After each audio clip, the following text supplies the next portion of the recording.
Still running today. This nuclear plant was turned on in 1969, the absolute heyday of nuclear power in the US. 3 new nuclear reactors were being turned on every year, each flip of the switch sending power to 500,000 homes. But it wasn't just the number of reactors being turned on in a year, it was how fast each one was being built. 5 years from breaking ground to turning it on, giving millions of people the benefit from one of the most profound and steady links in the entire field of economics. The more energy a country uses, the better off its people are. And the US just stopped, but it was years before this. It was an accident at the 3 Mile Island nuclear power plant. The nation and much of the world has been watching as this nuclear nightmare unfolds. Chaos and confusion reigned as monitors tried to determine exactly how much radiation was released. It started more than a decade before Chernobyl, so really what happened? Suddenly, plants that announced construction in the 70s started being delayed 9, 12, 20 years. Only 4 have been built in the US since 1996. This, what really hasn't been well explained before, is exactly what happened. You pour it out in the hand, and that's radioactive contamination. Very radioactive.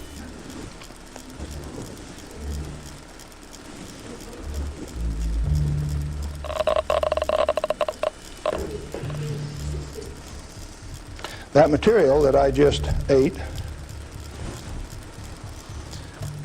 is not soluble in body fluids. He actually did eat uranium. You can and live to tell about it, apparently. And it wasn't just him. The scientists and researchers at Los Alamos carried mounds of plutonium around in their lab coat pockets during the Manhattan Project. Here it is, General Groves, plutonium. The plutonium that went into the first plutonium bomb was driven 220 miles to Los Alamos in a basic Army truck. Zero protective anything. These were the brightest scientists in the world. They were not reckless people, and they all died in old age of natural causes. But the message that made its way to the public was much, much different. The only and true case is that plutonium is the most deadliest substance known to man. That messaging of fear was the seed of why the US stopped building nuclear power plants. It took root in a very specific way, which I'll explain in detail here in just a second. But that fear ultimately increased the cost to build, the time to build, by 10x in just 5 years between 1973 and 1978. 3 Mile Island didn't happen until 1979. That fear, really fear of the unknown, ended up as the main input on a single formula that determines how nuclear plants should be built or if they should be built at all. Looking at the alternatives for energy, nuclear fission must be stopped. Why are we playing Russian roulette with the American people for nuclear plants whose principal objective is simply to boil water and produce steam? And we can all kind of feel that, right? Like you go to the dentist, get an x-ray, they put that heavy vest on you, like, oh, this is kind of serious. Dentist leaves the room, closes the door, click. What bombarded your body in that moment was the same amount of radiation that hits your body every single day. It's everywhere. Radiation is impossible to escape. Hitting you right now, coming from the sun and the ground, and in some places where people spend a lot of time, there's way more of it. It is a long 3-month radiation-soaked journey to climb Mount Everest. Once your flight has touched down in Kathmandu, you've made the 2-week trek to base camp, spent 7 weeks getting used to the altitude, getting to the summit, getting back to Kathmandu, and taking a plane back home. A climber has absorbed 3 years worth of radiation that someone at normal sea level altitude will absorb. The more atmosphere between you and the sun, the less radiation gets through and hits you. For every 5,000 feet above sea level, your radiation exposure doubles. Yet, mountaineers, like those that climb Everest, and the Sherpas or guides that basically live at Everest Base Camp 3 or 4 months of the year, don't have a higher risk of cancer or live shorter lives. People that live in Denver, a mile above sea level, have some of the lowest rates of cancer in the US. And that is because the human body has figured out how to live bathed in radiation. You have nerves in your fingers to tell you to stop touching something if it's hot, right? Stop, or that's going to become a problem. But because it's impossible to avoid radiation, your body evolved ways to live with it.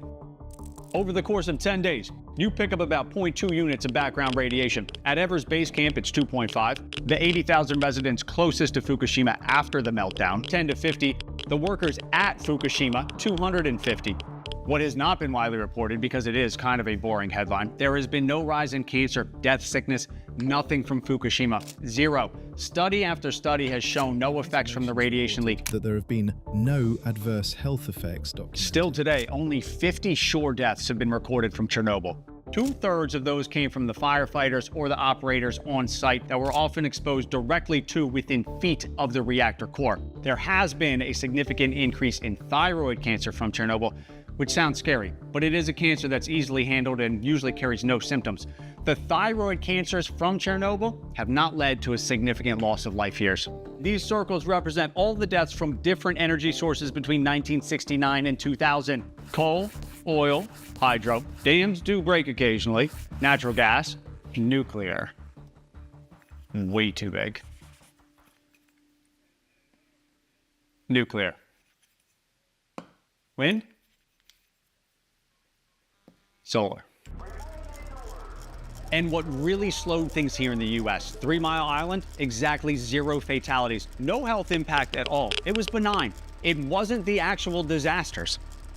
It was this. This, made law on May 5th, 1975, sent the U.S. nuclear industry to its short, fast death. These are the rules for building, modifying, or extending the life of a nuclear reactor.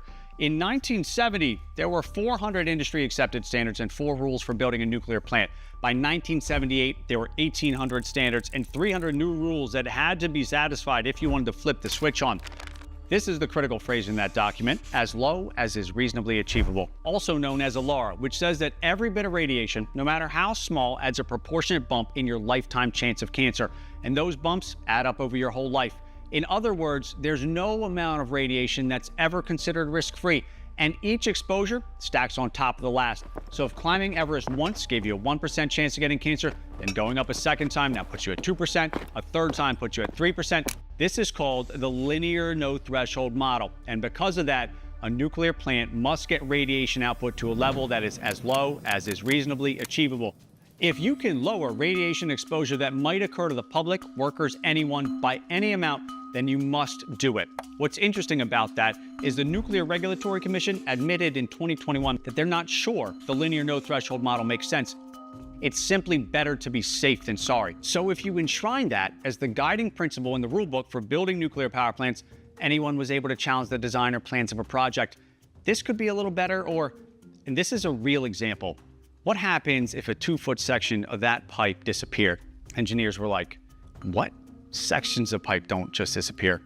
We can't model that. If there is no level of radiation that is safe, as low as reasonably achievable is wide open to interpretation. That is exactly what happened, and there's an immense amount of clean data that shows it. Challenges and rules ramped up, and that is exactly why the time to build a plant absolutely skyrocketed, taking cost to build along with it, because time, in this case, really did, and in a big way, equal money. Build a plant, hook it up to the grid, deliver electricity to customers. The amount of money a power plant is going to make over its lifetime is very predictable. But get the building timeline or cost wrong, and the predictability goes out the window because the entire project has to be financed before it makes a single dollar. Loans are taken out upfront, and interest has to be paid on that money from the moment it's received, all through construction, not just once the plant starts running. So the longer the plant isn't running, the more interest it has to pay. The more interest it has to pay, the less attractive it is to build one. But what does it actually cost a major nuclear project to be delayed, let's say, 1 month? The U.S. Congressional Budget Office says $44 million. There are countless stories of construction crews finishing a part of a plant only to have to completely rip it out a few weeks later and rebuild the same thing, just in a slightly different way after a new rule came in. About one rule or standard was being created every day between 1973 and 1978. Think about that. You designed and planned your reactor in 1971. By 1978, all these new requirements had to be satisfied. These plants all began construction between 1972 and 1975. Shoreham in New York, 12-year delay, canceled. Midland in Michigan, 13-year delay, canceled. Sequoia in Tennessee, 8-year delay. Comanche Peak in Texas, 10 years. Seabrook in New Hampshire, 14 years. The utility went bankrupt, the first utility bankruptcy since the Great Depression. We're here to review the licensing and whether the Seabrook plant received its full power license on March 1st after 17 years of delay. And those delays in Seabrook have been staggering. If you're an investor or utility and you watch this happen to everyone building a nuclear reactor, would you try to build one? You would not. 44 million per month is too much, but then add in 20 million in lost revenue from not operating for that month, and every month of delay adds about 3 months of operating the plant at full capacity flawlessly to get back that 1 month of delay. The capital cost of building nuclear power has increased tenfold over the last decade. That financial math stopped working, a large part of it due to the increase in materials needed. The amount of concrete, steel, and cable required to get a license doubled, but the number of man-hours required to build a plant went up 600%, all during the exact time when interest rates in the U.S. were exploding. An investor in 1980 could buy government bonds and get 12% interest. Why give a ton of money to a nuclear project when the outcome was becoming unpredictable? And you could just buy bonds instead. Nuclear died over the course of about 10 years, and it could not come back. By the time interest rates came back down in the 90s, suppliers, experts, engineers retired or out of business. Building a new plant or reactor was almost a grassroots movement again. Now, to be fair, perhaps all of these rules did, in fact, lead to safer nuclear plants. Chernobyl, 3 Mile Island, Fukushima, they'll caught major headlines, but the loss of life over all situations that have ever developed at any nuclear reactor is very small. It's important to acknowledge that, and frankly, there's no way to disprove it. But it has come with a major trade-off that affects billions of people. Because this thing could power the entire city of San Francisco. It's the most recent reactor built in the U.S., turned on in 2023. It is the fourth of 4 reactors on a site about the size of 4 Central Parks. Together, those 4 reactors could power all of Manhattan, Brooklyn, and Queens. Everything, homes, factories, office buildings, with a little room to spare. This density, this tiny land footprint, the complete lack of emissions, it's as clean as solar and wind. The stuff that comes out of the top is just water vapor. This is what makes nuclear so attractive to so many people, especially when we look at the alternatives. Assuming very sunny skies, solar would require at least 25 times the land. Assuming solid wind, wind turbines would require 300 times the amount of land. Natural gas would actually take up less land, a lot less. Coal, about half. They require big coal yards to feed the furnace. Right here, we're going to leave coal and natural gas behind. Amazing, stable, and absolutely critical sources of electricity. In fact, the first video I ever put out on this channel was about natural gas. But what comes out of them in addition to electricity is not what most people would prefer. Even if the sun shines perfectly, all day, every day, in a place near enough to New York that a solar farm could deliver electricity over a reasonable distance of transmission lines, the sun goes down at night, which means a big chunk of the energy the solar panels collected would need to be stored in batteries. Many of them, increasing the land footprint of the solar option by at least 5%, which is enough space to build 4 more nuclear reactors. And what is often not mentioned with solar is that whatever in the 150 square miles that was soaking up the sun, the solar panels are now soaking up, is going to find life to be much different, maybe impossible. All of this is the same for wind. It doesn't blow all the time, or it might blow at the wrong time, located too far away from the place that needs to use it.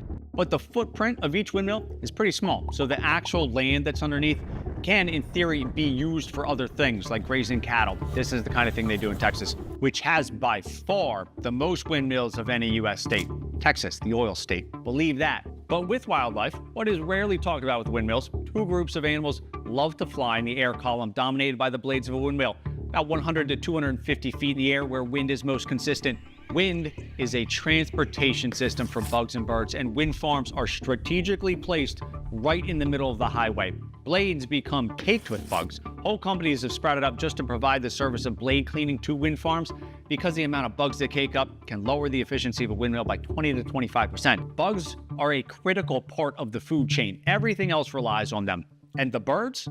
These turbines in Northern California kill on average 80 golden eagles a year. In the South, this project kills fewer birds, but at a higher rate. It's the big protected birds. Eagles, hawks, not like your little sparrow kind of neighborhood birds that litter the base areas of windmills, which are all made of concrete. Each one sitting on a 12-foot deep, 50-foot wide slab. Cabling, fiberglass, aluminum, transportation, everything that goes into building a wind farm puts them at least on par with all the materials required to build a nuclear plant. And each windmill has a lifespan of only 20 to 25 years, compared to a nuclear plant which runs for 80 years, maybe more. We can go on and on looking at the different trade-offs between all these ways to generate electricity. They do exist both ways. It's important to acknowledge. But when you really back out the safety aspect, the decades of data on radiation, the low land requirement, how reliable the electricity from nuclear is, it's challenging to come up with a great reason to build something else instead of nuclear plants. The one that usually bookends this discussion is nuclear waste. What to do with it? What if someone steals it? No one is going to steal these heavy concrete blocks that encase the spent nuclear fuel. Stored above ground, you can walk up and touch them. Even if they did manage to lug one off unnoticed, they'd have to figure out a way to make the fuel inside 20 times more potent. Something Iran's military has been trying very hard and unsuccessfully to do for decades. Each nuclear reactor creates about one per year. That's the cost to give 1 million homes emission-free electricity. And there are compelling answers to all of those questions that piggyback off the radiation that we talked about earlier. Ultimately, again, it boils down to the fear. We can all feel it. Maybe it was the Simpsons' fault. Yeah, well, it's always been like that. Maybe it was the use and testing of atomic weapons and the imagery around all of that. Maybe it was the nuclear industry's fault, insisting that nuclear is fail-safe, nothing would ever go wrong, and then things went wrong at a bunch of nuclear plants. What else are you lying about? Perhaps smaller is the key, because when a nuclear submarine smashes up through Arctic ice, the nuclear reactor that powers it is fine. In service for over 70 years, there has never been a problem, let alone a meltdown on a nuclear-powered submarine or aircraft carrier. And we're not just talking a handful of these things. More than 200, traveling millions of miles around the globe, all fitted with a nuclear reactor that produces about 8% of the power the newest reactor in the US we looked at earlier does. Going up and down in the ocean, fast, slow, vertical, horizontal, these are a critical part of the nuclear defense system. They have to work. This, basically a nuclear submarine engine, is what they're talking about if you've heard the term small modular reactor, or SMR, putting a submarine reactor on land and doing it exactly the way the Navy does it, which is where the modular comes from in modular reactor. Build the whole thing, all the pieces in a factory, and then ship them to where they need to be installed. As opposed to today, where a nuclear reactor is bespoke and almost entirely built on site. This cookie cutter approach, every reactor is the same, keeps costs down. If something breaks on one, you know right where to look on all the others. This is what GE says the one they're building in Ontario, Canada will look like. At about 5%, the physical size of a normal nuclear plant, power-hungry data centers feeding AI are clamoring for these and would love to have their own SMR. That's one of the reasons nuclear has become a hot topic again. We might be near it. The CEO of GE says there's now, due to a big shakeup at the Nuclear Regulatory Commission, a very real chance these become a meaningful addition to the grid starting in 2030. Maybe, just maybe, the small size is what shakes the US out of its nuclear days. Because this, a giant, ominous nuclear plant that everyone has learned to associate with the green goop from The Simpsons, might just be too big of a mental hurdle for us to get past. We'll see. My instincts say the US is turning the corner on nuclear, but you never know until it's done. Fear is an extremely powerful motivator. Seabrook's opponents, who profess concern over the environment, continue their crusade against a clean, safe power plant that will reduce our air pollution problems and increase our supply of domestically produced energy. This plant has already been through some 17 years of intense scrutiny. It has passed every test, every hurdle, every obstacle thrown in its path. And these obstacles have been costly.